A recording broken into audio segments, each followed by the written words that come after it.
It has come to light that bots were utilized to promote the rallies of CPC leader, Pierre Poilievre.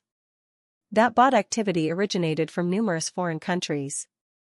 This revelation will likely prompt bot manufacturers to develop a more difficult-to-detect version, posing a greater threat to all of us on social media. Canadians shouldn't be shocked by the underhandedness of the CPC.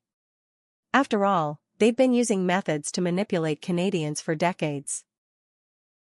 The corrupted right-wing parties hire actors to protest against their opponents, and they use gang members and radicalized individuals to intimidate members of other parties. Additionally, they mobilize religious groups to attract more supporters, and they employ bots and troll farms to spread disinformation and polarize citizens. They also rely on complicit news sources to give credibility to the disinformation. This list includes all the human beings who have been othered or labeled as a problem. Some of the entries may surprise you.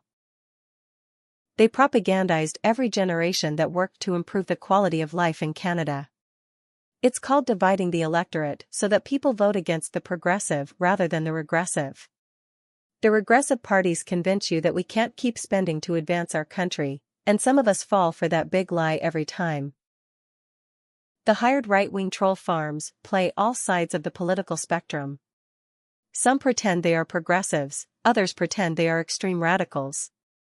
It's all to cause us to fight each other, while the masters behind the right-wing movement continue with their manifesto.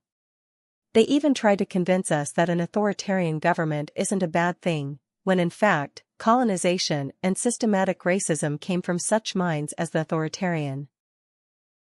We must stand firm in our convictions based on our own living experiences until effective measures are implemented to protect us from such influences. Please be mindful of your social media engagements.